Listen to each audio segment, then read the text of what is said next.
everyone. You are listening to List It, where each week we create a hybrid between a debate show, a listicle, and a long-form conversation. And I'm very excited about my guest today because the whole idea of this podcast is people bring things in a particular category. And, so we're going to talk movies and songs and music and a lot of things.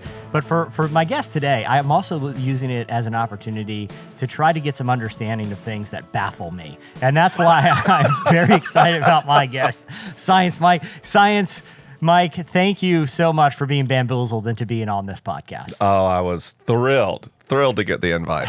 Hey, for those of you who don't know Mike McHargue, he is a speaker, science expert, best-selling author, and a podcaster. He currently hosts the amazing Ask Science Mike podcast and his new book, which, Mike, I really, really loved. And it kind of informed some of the stuff I'm going to bring today. You're a miracle and a pain in the ass, embracing the emotions, habits, and mystery that make you you, and it is available everywhere. Mike, before we jump into the show and introduce the topic, I want you to be able to talk about the book real quick, because I really enjoyed it. And, this is book number 2.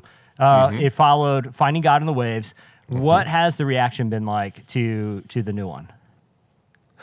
A lot of people writing me letters saying, I didn't expect to cry so much reading a book.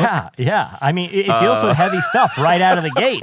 It's pretty heavy. I don't want to give too much away, but I think for people who are interested in issues of identity, but also how the brain works and mental health, it is a fantastic book and a fantastic It's research. a book that's meant to help you get to know you. Yeah.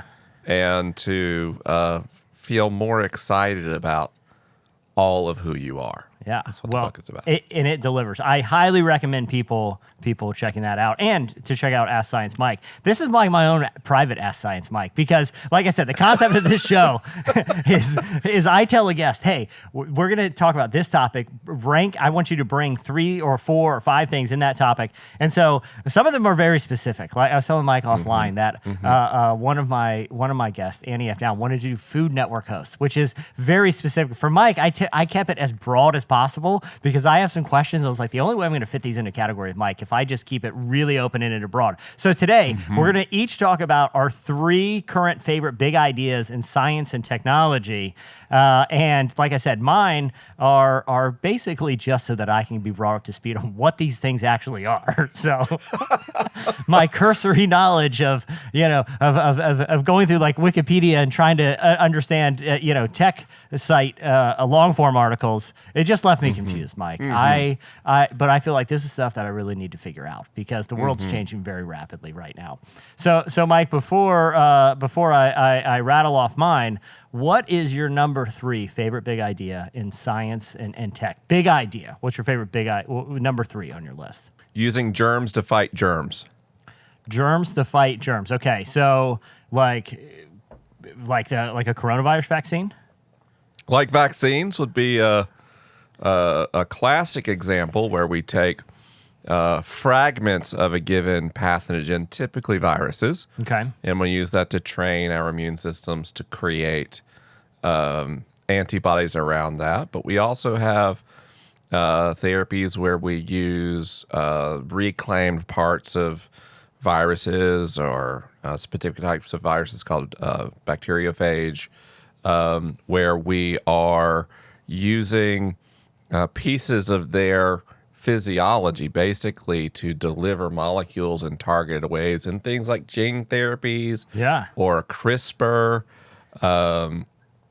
or even like some of the probiotic movement where we are basically like trying to create an environment that is fertile and advantageous to the kinds of bacteria that our body partners with, enlisting them to wage war on the invaders that we don't want to be there. My mind automatically goes to like a cartoon I saw as a kid where they like shrink down into like a little spaceship and go up somebody's nose and then go and like literally, I think it was also an episode of Family Guy.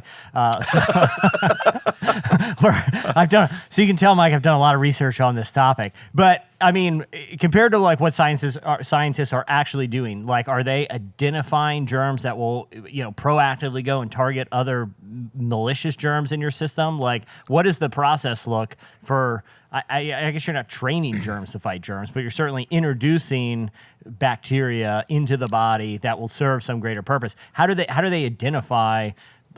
Because I'm just thinking like even like dosages and like what does that whole process even look like? Yeah, well, it depends on what you're doing. So obviously, like vaccination research is a very specific epidemiological phenomenon. Yeah. But like what we're seeing, like some diseases can be treated with.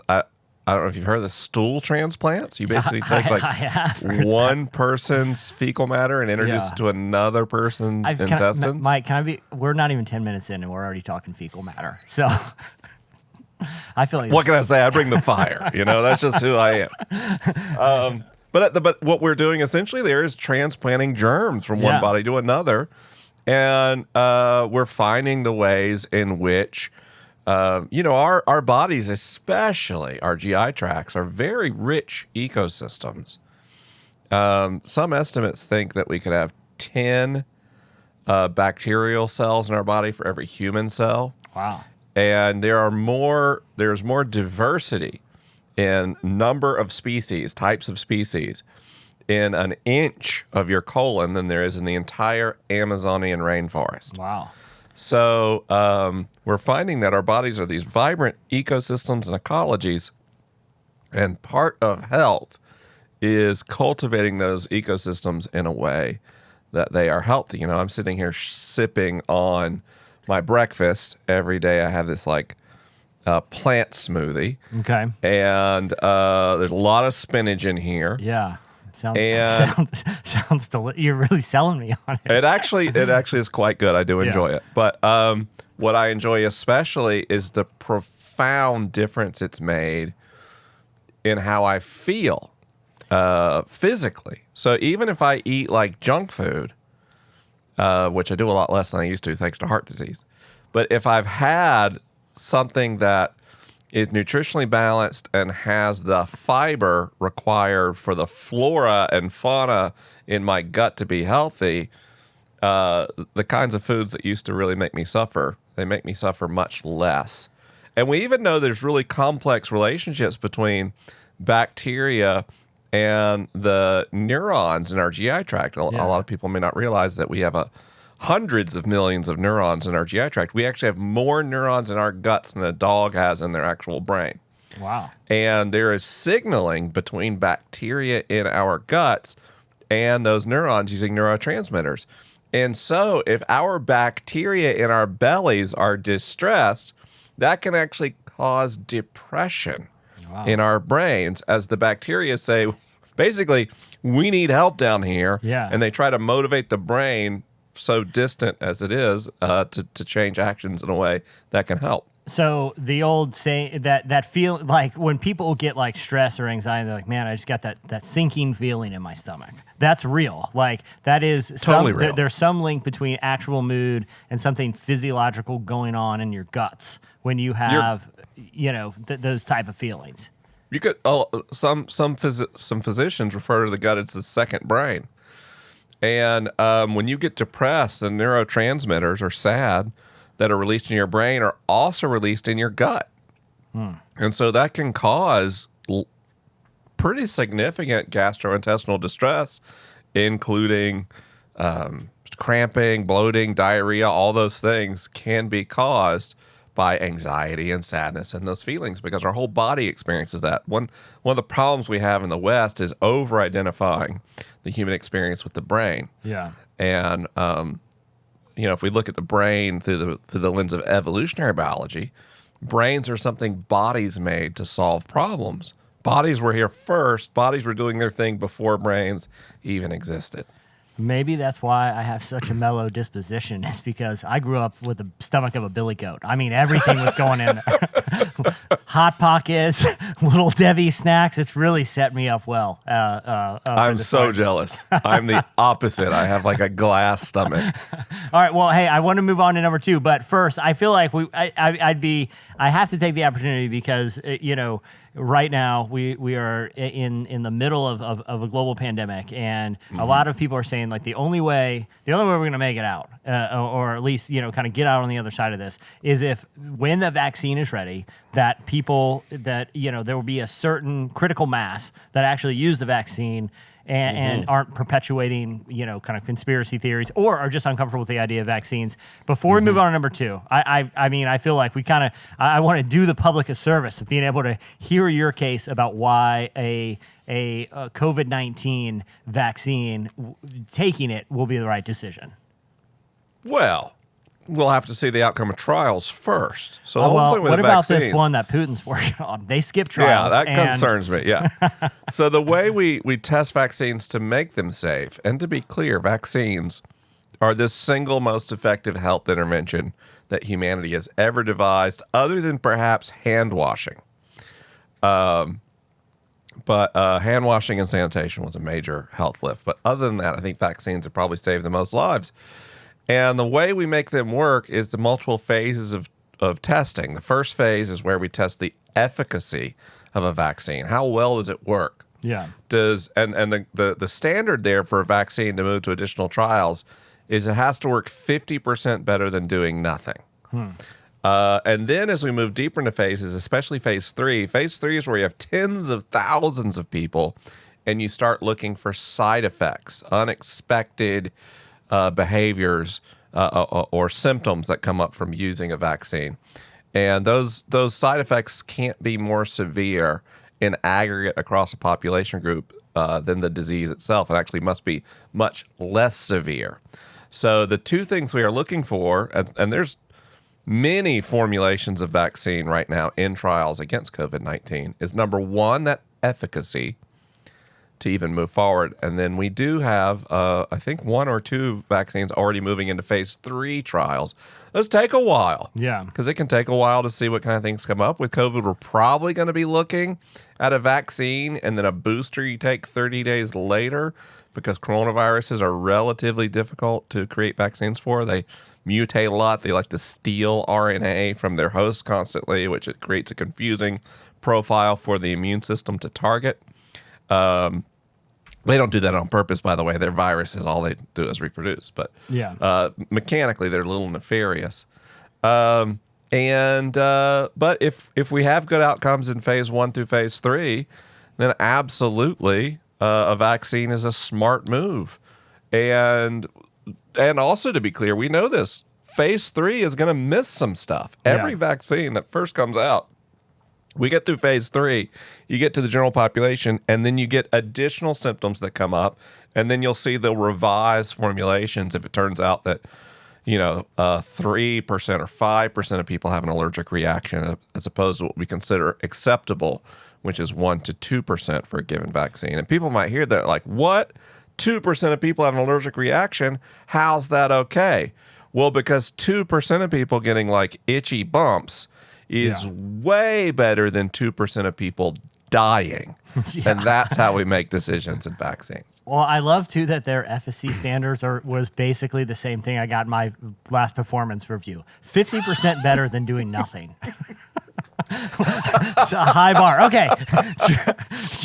I'll take it. To be clear, though, we got to be clear. Doing nothing in this case is a high bar. Yeah. Doing nothing is what immune systems do. Yeah. And let's be clear, our immune systems mean an overwhelming majority of people who get COVID-19 recover. Yeah. So what we're saying is we have to do 50% better than human immune systems, which have been tuned and shaped by, a billion years of evolution. Yeah. All right, so germs fighting germs. I love it. All right, number 2 on your list of your favorite big ideas right now in science and technology. Packet switched networks. You told me before we started, we're like, I'm worried we're going to have the same ones. and you just threw a combination of words at me that individually I know what they mean, but I've never heard them strung together like that. So the modern era rolled in with networks, Okay. but they were circuit switched. So television, radio, and telephone all share something in common. You create a connection over some kind of carrier frequency, Yeah. and then transmit information in an analog way. So I tune my television to a specific radio frequency that's coming in through an antenna, and now I'm watching channel 3, Yeah. right? Well, but then we get the cable, and because we're piping in basically an antenna that's connected at both ends, Yeah. our signal to noise ratio got so good we could shove so many more channels. So now I'm tuning into channel 91. Wow. Or if I made a phone call, at first I would pick up and I'd turn a thing and it would make current, and there'd be a ringing at the operator booth, and a literal person who lived in the town with me went, "Hey Ted, what's up? What I a want great to talk job, to by the Mary." way. Like, that's, Hold on. Like, technology has cost us the world's coolest job. You know what I mean? It really has. To just hang out and talk on the phone all day. You know? Oh, what's going? Oh, you need to talk to so and so. Okay. You know, like the phone operator was they were the smartest person in town because they knew everybody Absolutely. and they knew everybody's business. But thanks a lot, patch switch networks for Packet switch. When they're Okay. circuit switching, so Yeah. it started out a human operator, they'd have a panel, it looks like a recording studio now, and they'd be like, okay, I need to connect Ted and Mary, and there were numbers over those ports, and they'd connect those ports. And if you had to make a long distance call, operators had to talk to operators, and there was a lot of switching because you had to physically connect 2 points in the world together on a single circuit. That's circuit switching. So a big evolution happened with digital technology that has changed everything about the world, frankly. Packet switching. It means you have a connection to a device called a router, Yeah. and you send a packet of information at a time, and that router sends it somewhere else. It's basically, you could think of it like the postal service, and a packet has an address on it, and anything the network knows how to route things with that. So that gives us the internet. That gives us the conversation we're having right now. Packet switch networks not only revolutionized telecommunications on Earth, but have also made it more efficient for us to communicate with spacecraft.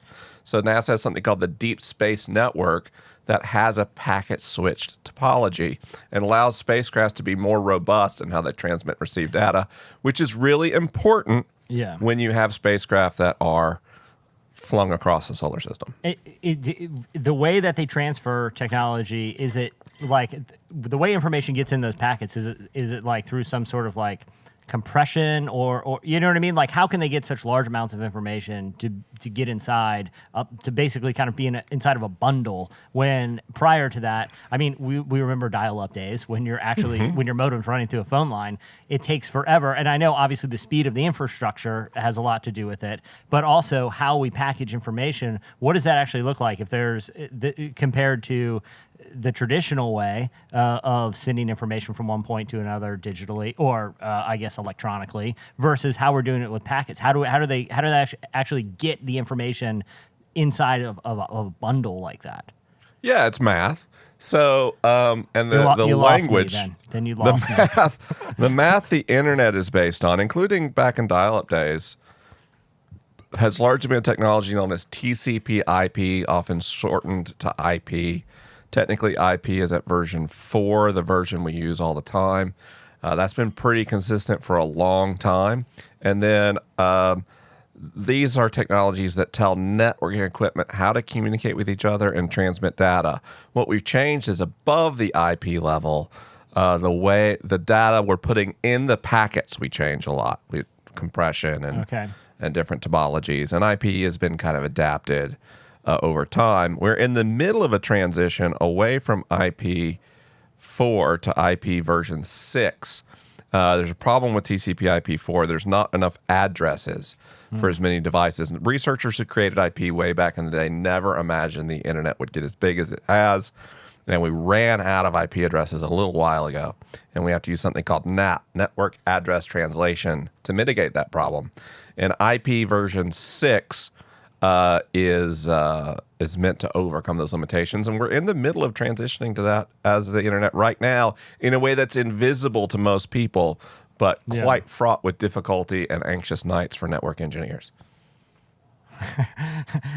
It's crazy too, like the acceleration point of technology, of how in the course of a lifetime, I mean, 'cause my great grandparents had a rotary dial phone. They had a switchboard in their basement from something. It's crazy, just in the course of a single lifetime, that technology could evolve that quickly. And it's still, I mean, obviously, it's not slowing down. I was thinking the other day, you could have been born.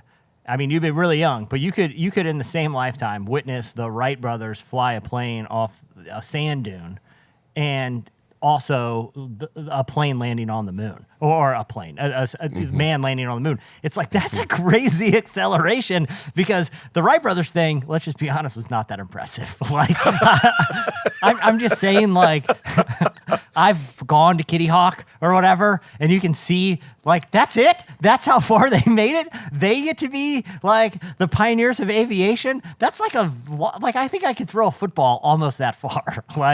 But all that to say is, like, the technology evolved within the course of a single lifetime from them, basically kind of having this, poorly constructed hang glider, to us building a rocket ship and putting it on the moon. It's crazy, all right, Mike. And that's the reason packet switch networks are my number 2, is they've played a huge role in that process by making it easy to scale knowledge dissemination across the entire species. Yeah, for good and for bad. Yeah, but like also conspiracy theories. My theories about vaccines and, right. and fecal matter. Right. Exactly. I've done a lot of research. Thank God. I'm getting it to my computer quickly. Okay. All right. Number 1. I'm nervous about this because I'm worried that I don't have it. I'm worried about you're going to tell me about something that I didn't even know existed. And you're definitely going to know this exists. Okay. Let's hear number 1 on your favorite big idea right now. The search for the theory of everything in physics. Ooh, I am so glad you brought this, because I would give my explanation, but I'm gonna butcher it. But essentially, of my understanding, it's understanding how everything is sort of connected through scientific, like not like in a metaphysical way, but in like some manner of physical way. Like there's some connection point that is that offers the operating rules for the universe that we might not be fully aware of. So we know we're not fully aware of. Yeah. So like we 100% know right now our theories of physics are incomplete. And how do we know that? Like, what are the big mysteries that the unified theory is that the right nomenclature? Yeah, unified theory is fine. What are the big mysteries that if we cracked it, that we would be able to solve right out of the gate? We don't even know, because the 20th century saw this incredible progress in our understanding of the physical world, and therefore our ability to make predictions about it. Almost all the things we enjoy in modern life and the information era are powered by a very sophisticated, nuanced understanding of physics. We are using light, literal photons, to transmit information. Yeah. And we're able to do that because we have really good rules for understanding how light works. But we have 2 well understood playbooks for reality. Number 1 is the theory of relativity, as pioneered by Albert Einstein. And that tells us how things work at very large scales, the relationship between space and time and gravity. Big stuff. And it makes astoundingly accurate predictions. We can use it without relativity. GPS satellites wouldn't work. We couldn't understand the orbit of Mercury. Like it has a real impact on the world. But when you start using the theory of everything to explain things smaller than atoms, theory of relativity, things smaller than atoms, it doesn't work. Yeah. Suddenly you have the universe change its behavior. So we have a different set of rules called the standard model of physics that describes how things smaller than an atom behaves. And again, it is uncannily accurate. Like this model that, was developed in the 30s and 40s has stood the test of time and held up. They just had one small problem. In order for it to work, they had to pretend gravity didn't exist. So the theory of everything, small thing. the theory of everything, Yeah. relativity has to pretend that nothing is smaller than an atom. Yeah. Basically, although it can deal with light as a wave, it has difficulty with light as a particle. And then the standard model has to pretend gravity doesn't exist. And when we've tried to bridge the two together, it doesn't work. The math starts breaking apart. And so we've been looking mathematically for equations and theories that allow those two models to continue to make accurate predictions about reality, but then also mesh with each other. The standard model, for example, predicted the Higgs boson particle long before we ever discovered it. The God particle. The God particle, so-called, yeah. So if we had a unified theory of everything, we would understand more of what additional particles we will discover and are out there, and their behavior, and how fields work, and all of these things. And that would allow us to create probably wildly more impressive technologies. And we've kind of been in a slump. Yeah. We discovered the Higgs boson, and then different theories have predicted different particles that we'd find in particle accelerators. And as we've looked for them, they haven't appeared. And so the standard model keeps getting validated, and we know there's something to relativity because it works. But we're at kind of a crisis in particle physics. And some of the mathematical models now are predicting particles that we would need incredible energies to uncover. So I heard it said that, the reason we're not finding supersymmetry in a particle accelerator is we would need a particle accelerator, the size of the orbit of Neptune to uncover. Well, gosh, we're a little while from creating a solar system-sized particle accelerator. So, but I still think it's a big idea because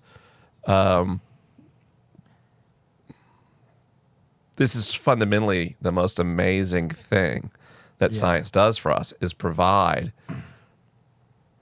a fundamental understanding of how reality operates. And that's why it's my number one big idea in science. Well, I'm glad you brought it, because I was I had some that I was going to bring for my top three that I was just going to try to impress you and the listeners with, and I started reading them, like, I'm not going to be able. I'm still baffled at what dark matter is beyond just being.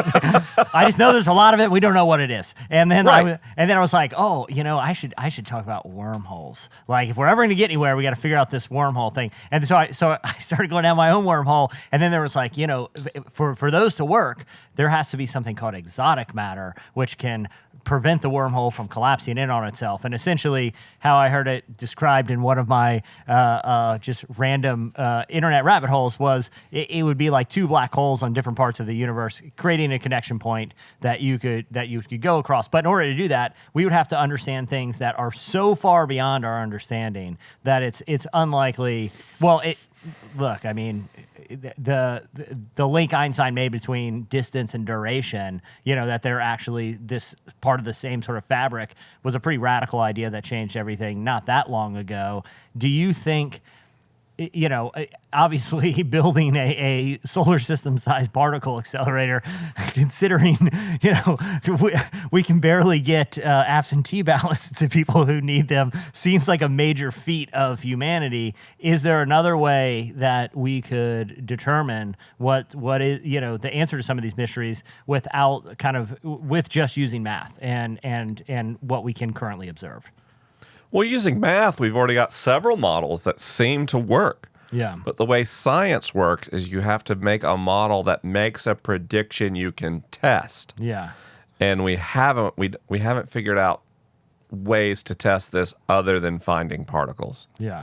But kind of to your point, like, what's a theory of everything matter? Well, wormholes and warp drive are things that could potentially go from science fiction to things we build with a theory of everything, in existing physics, warp drives are imagined to be possible using something called negative energy, which was theoretical until relatively recently. And we can create a negative energy field with about the mass energy of a red blood cell. Yeah. And early mathematical models told us that we could create warp drive if you created a negative energy field with the mass energy of Jupiter. So what are we waiting for? It's a big jump. But then someone iterated a model and found that if you created a torus-shaped warp field instead of a spherical one, you dramatically lower the energy requirement. So we only need to get to a large cargo truck mass energy compared to still a big jump from a red blood cell, but it starts to seem more feasible. So there is a possibility that we could build mathematical models, not validate them, but start trying to engineer things using them. And if they work, that starts to tell us something, right? So if you build a warp drive theory based on M theory, for example, and we don't validate with particle accelerators, but you build a ship and it travels faster than light, that's going to be a pretty good validation that you're on the right track. Yeah, I would say a light speed ship. I think we nailed it, guys. I think we finally did. Yeah. You want proof? I'll show you proof. The trick is going to be, the trick will be securing $2 trillion in funding on we think this might work in the math. So here's the hard ask here. A tight 2 trillion.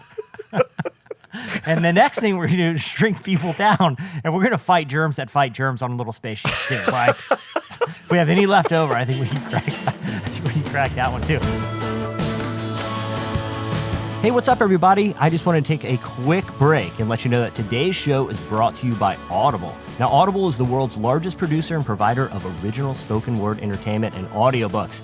Now, if you're like me, there are some times when you're just not feeling it. You don't want to go for that run. You don't want to do the workout, or you're dreading some kind of chore you have to do around the house. Well, Audible's a game changer because it actually kind of makes me look forward to that type of stuff because that's an opportunity to consume some really interesting content. Now, I want to make a couple quick recommendations if you want to try Audible and see what kind of content they have out there.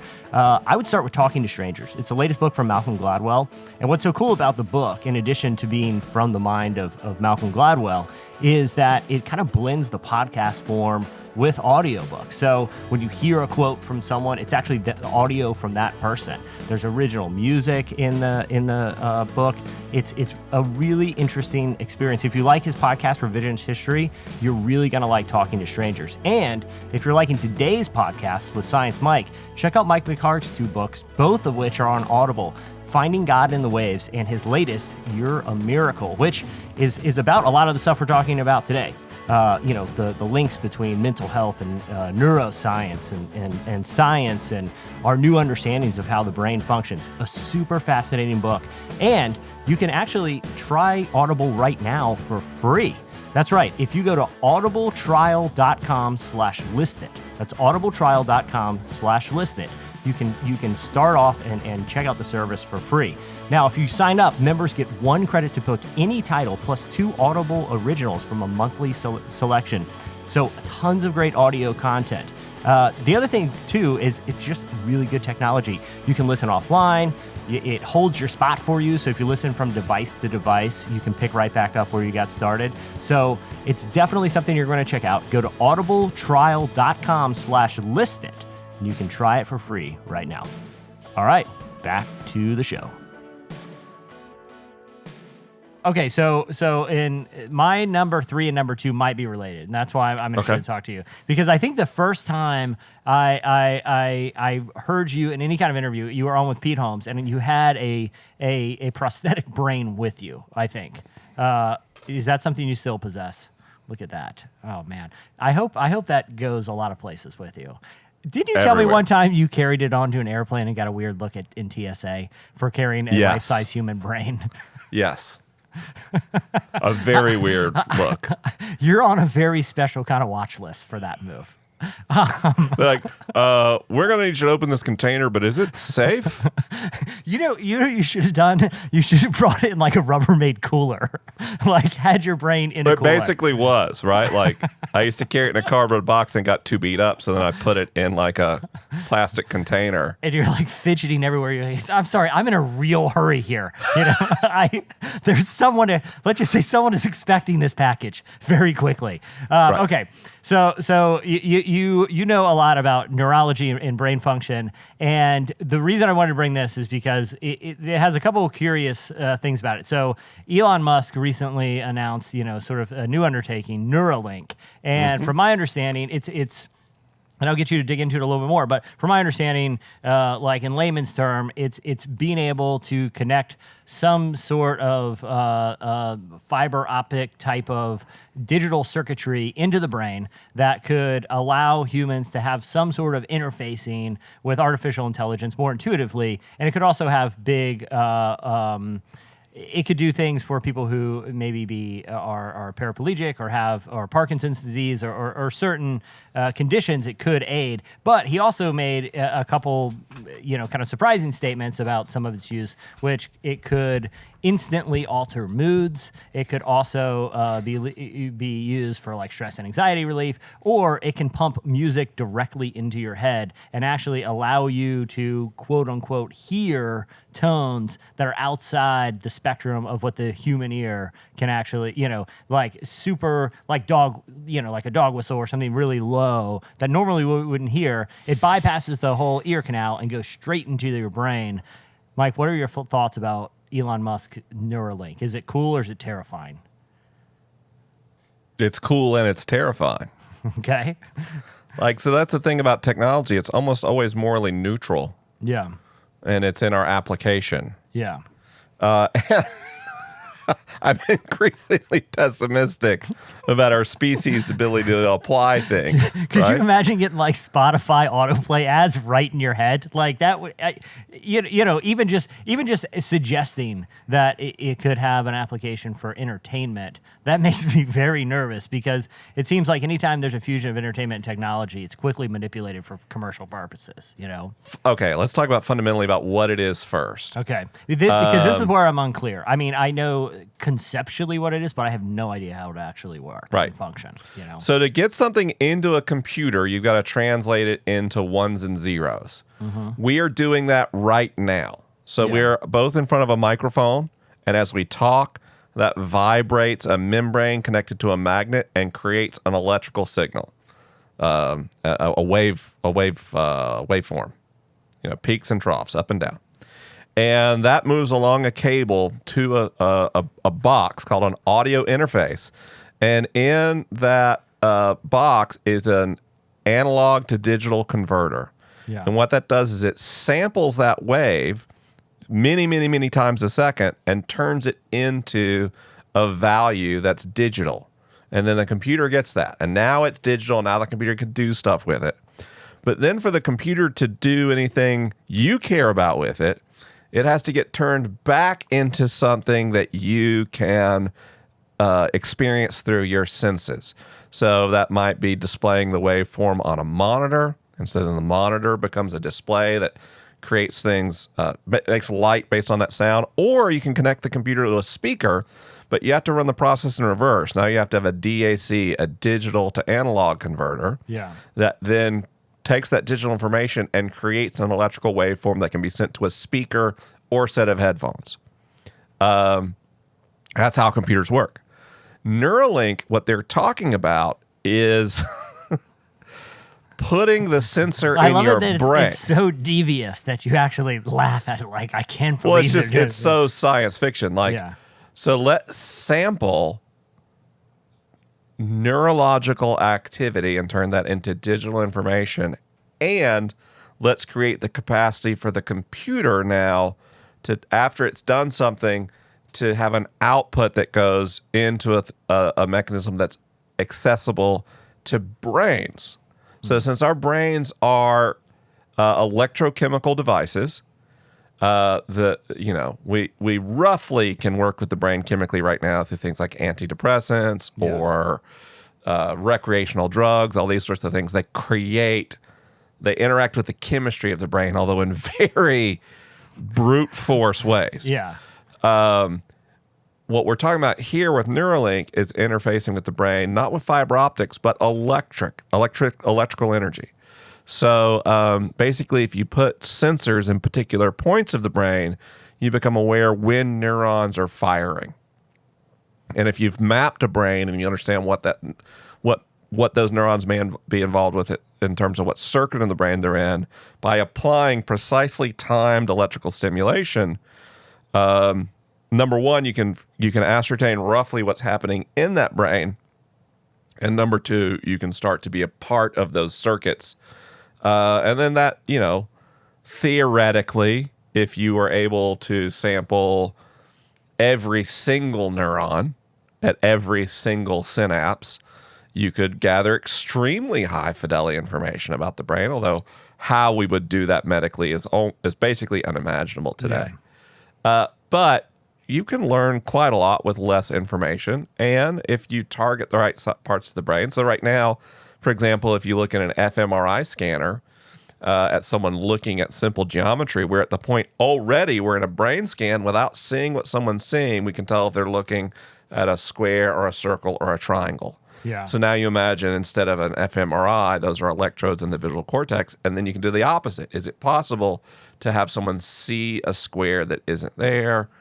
Or we're already kind of, with really advanced hearing aids, some of those are already direct biological interfaces where we let people hear sound. So all those things are certainly possible. It's complicated. Like, Yeah. When you're talking about things like changing mood, you're talking about implanting electrodes deep in the brain through something called deep brain stimulation. Yeah.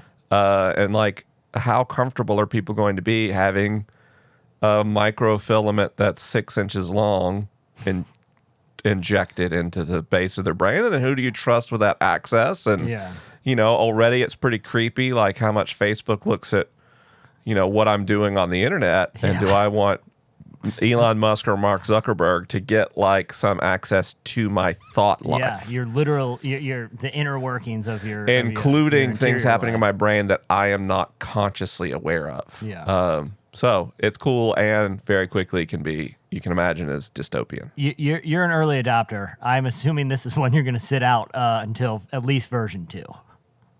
Yeah, absolutely.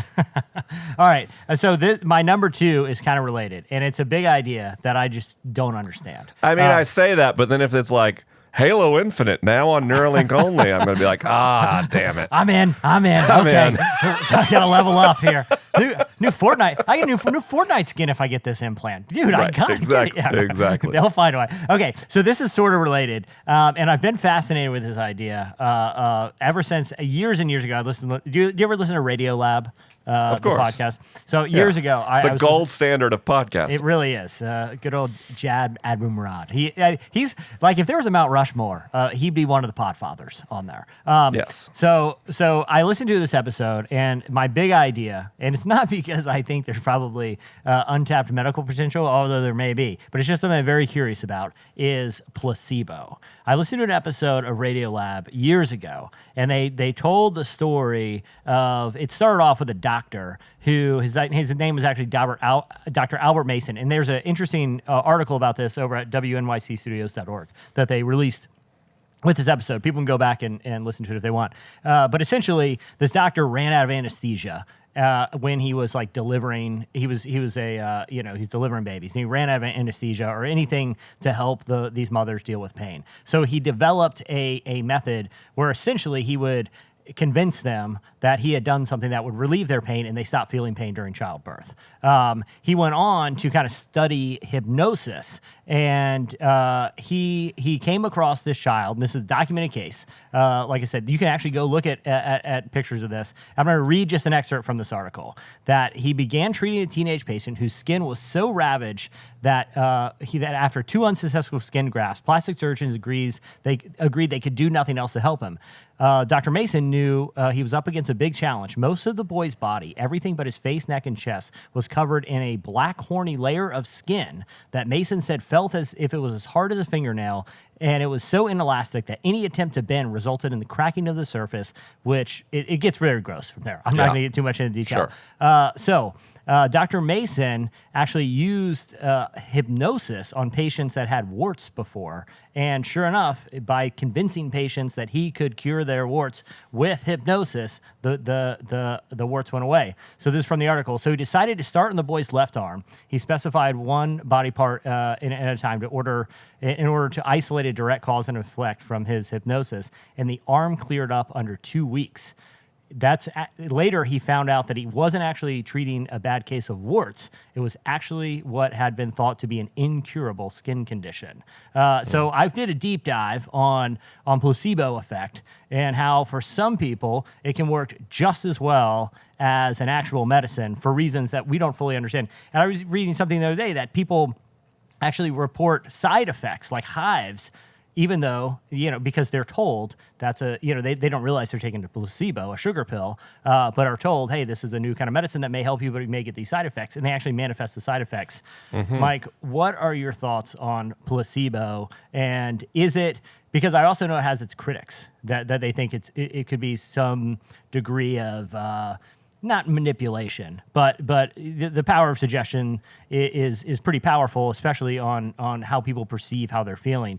Do you think what do you think is behind dramatic cases of placebo effect working and its potential to do anything more useful than what we're doing now?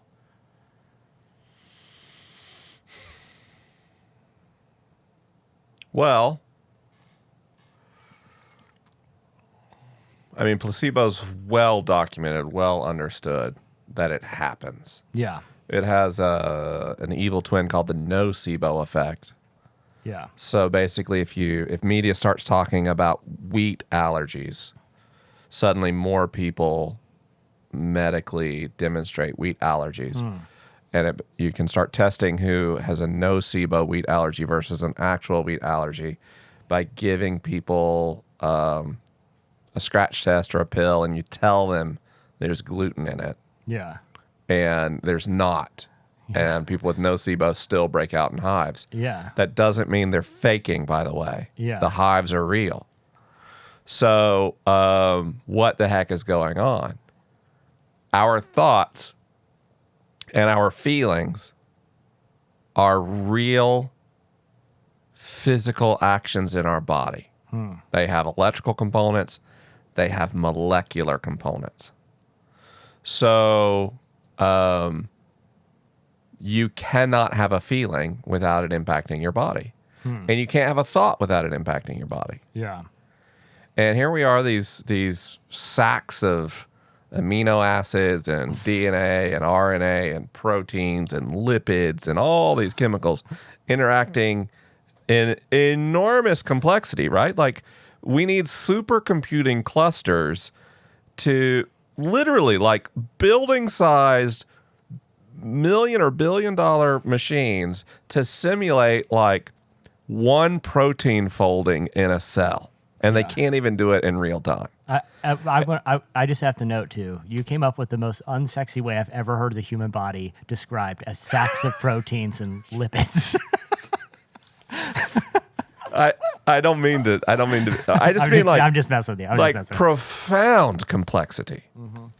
And so viruses and bacteria come in and they interact and they cause changes in our body, and foods cause changes in our body and how they interact with our immune system. So our immune system, when you get sick, most of what you suffer from is your immune system attacking a virus. For example, COVID-19, we've done tests. When you put influenza in a petri dish with human cells, the human cells start exploding. And in like an hour or two, they're all gone. Yeah. When you put SARS-CoV-2, the coronavirus behind COVID-19, in a petri dish, it really doesn't destroy any cells. For some reason, SARS-CoV-2 acts like a matador that just drives our immune system into a state of blind fury, and then it attacks our own bodies. Well, warts are an immunoresponse to a virus. Yeah. And so you can imagine if this, what I'm saying is the division between mental health and physical health is a false dichotomy. All of this is, we're talking about what bodies do. Yeah. Our feelings and our minds are part of our bodies. And so that relationship is not deeply explored and is not deeply understood. And frankly, the finer points of our molecular biology and our neurophysiology are still pretty unknown. I tell people a lot, if you look at the state of the art in neuroscience today, we're probably about where Galileo was with cosmology. We just got a telescope for the first time and we're like, oh my God, planets are round. Like they're spheres. You know what I mean? So that's where we are today. Yeah. And so, there's no telling where that ends up going in our understanding of medical science. I couldn't even meaningfully speculate. I would sound not like Galileo, but like some rando who read a paper by Galileo in that time, speculating on relativity. Yeah, well, and that's what makes this. That's why I wanted to bring this one, because it quickly goes to like, am I like like it's like, what was that Marianne Williamson? Was there the woman who ran for like the DNC nomination that you're like, I have no idea what she said. Like, am I like, I feel like talking about this idea, which is in some cases observable by, medical standards, that there's some, relationship between, like you're saying, mental health and mood and the way you're thinking, and actually physical manifestations of health or a different kind of immune reactions. It's like, this isn't too far removed from some people that are into some wacky things. Do you think it's an area that we will develop a better understanding of without kind of going to, like the secret zone? You know what I mean? So that is a really good point, because one of my frustrations as a science communicator is I have found religious fundamentalists and social progressives have the same tendency to take a glimpse of the unknown in sciences and then overprescribe it immediately. Yeah. So if there is some scientific validity to a particular physician was able to treat an obscure skin condition through hypnosis, then reality is made of our thoughts, or God will heal anything we ask, or we can cure cancer with our minds. Like, don't make that leap. What the science says is there is something interesting here, and right now our position is fundamentally ignorance. Yeah. And because we are meaning-making animals, we try to rush past the hard work of decades and decades of rigorous research. Homeopathic medicine is a word to describe things that failed trials, right? So essential oils smell great. Yeah. But they are not an effective medical intervention, except to the degree that they help us mitigate and take advantage of the placebo and nocebo effect. So what you're telling me is the mood board that I created full of jet skis will not bring a jet ski into my life? That was all for nothing? Well, now here's the problem. It might. But But the way it's doing it is it's influencing your behavior subconsciously in a way that leads you towards getting a jet ski. Yeah. And that's the complexity.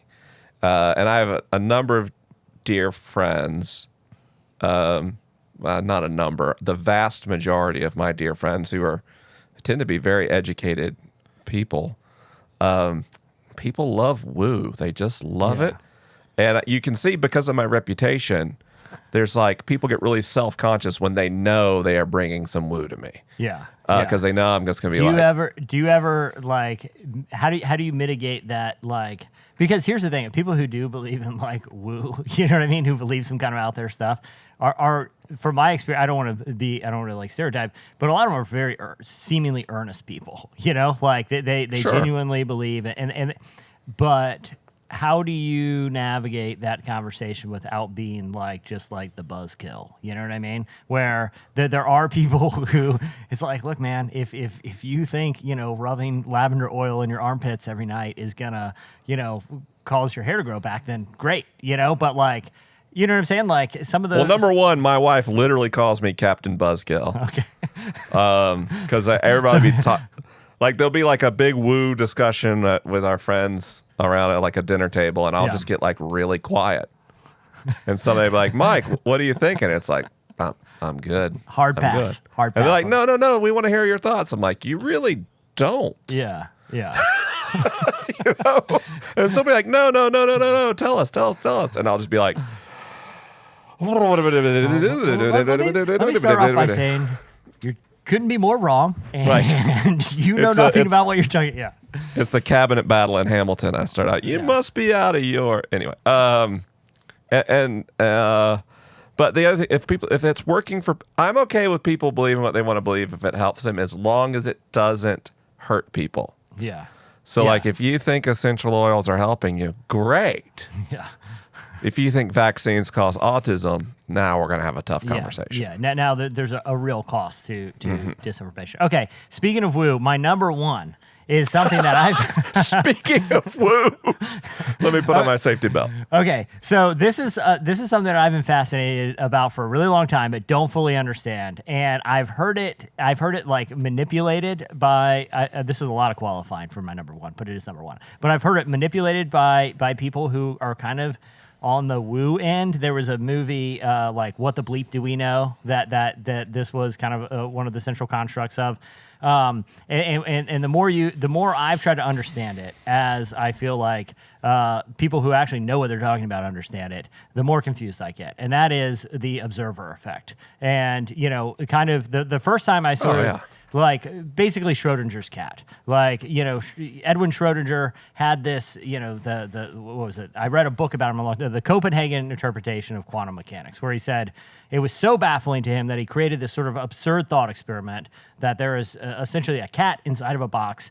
There's a device inside the box that could randomly go off and kill the cat, or it could not. And until you open the box and see the cat either alive or dead, it exists in some sort of superposition where it is both fully alive and fully dead, existing at the same time, and the wave patterns don't collapse, and reality isn't decided until there's some sort of outside observation or measurement.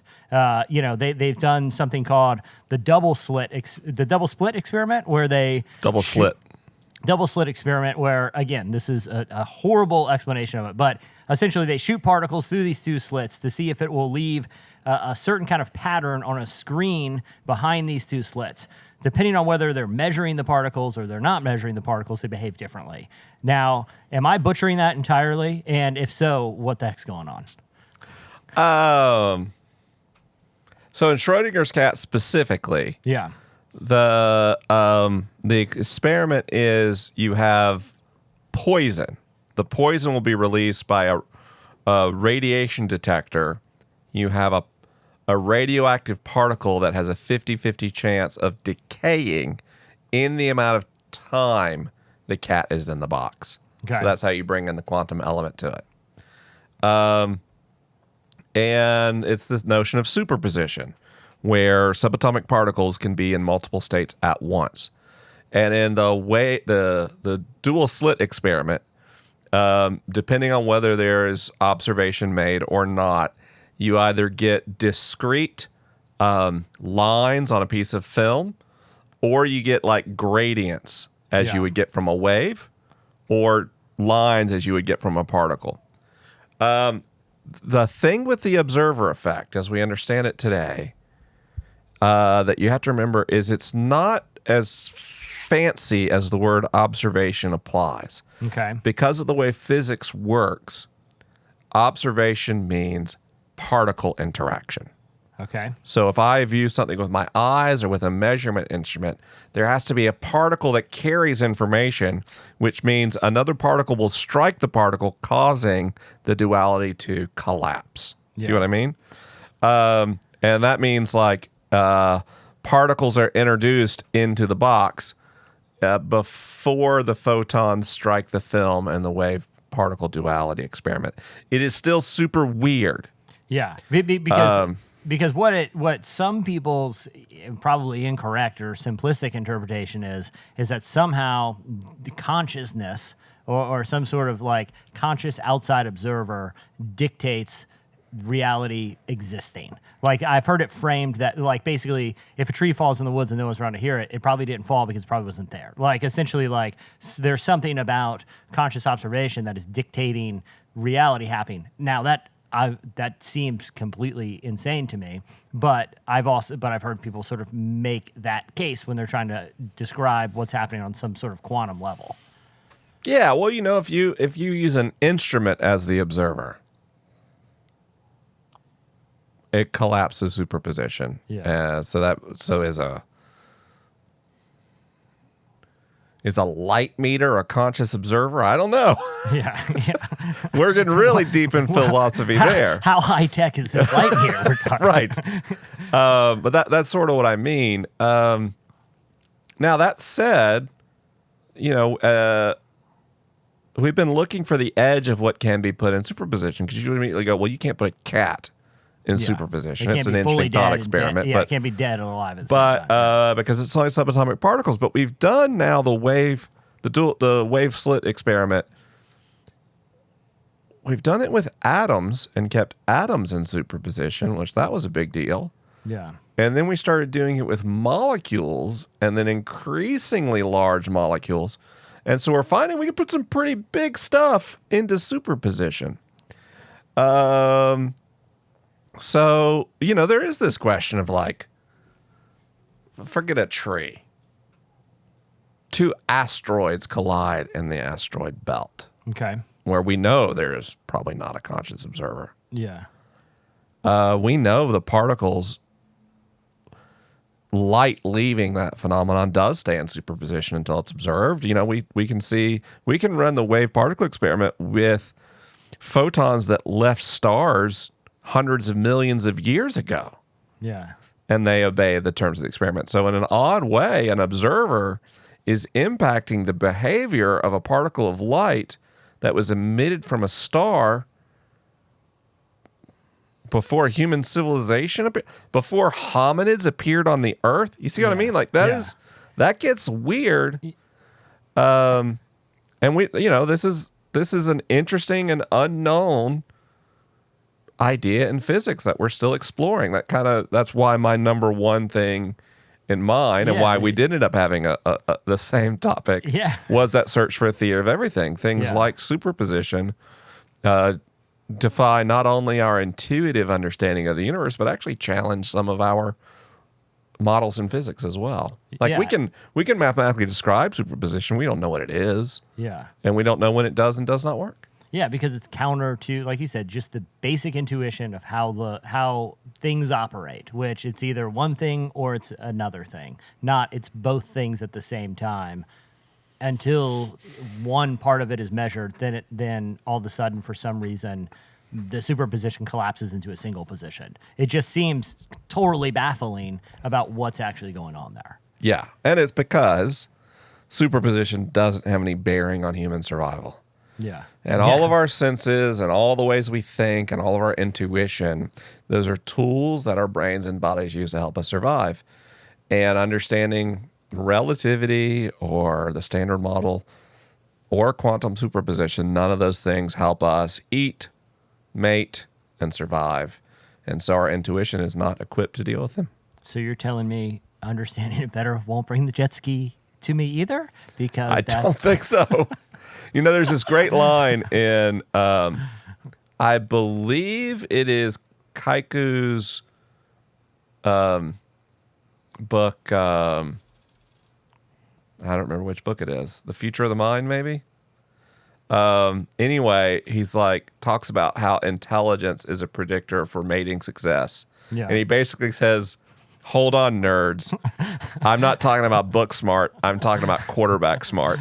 Yeah. And it's just like one of the greatest lines in a Yeah. nonfiction book I've ever read. Yeah, we live in a universe full of paradoxes. Yes. It's like, no. It's not that you can memorize so many decimal places of pi. Yeah. It's that you can huck a piece of leather pretty far in the right spot. Well, but yeah. I mean, and make the strategic implications of. Yeah. Playing a quarterback is actually remarkably sophisticated, and I hate football, but Yeah.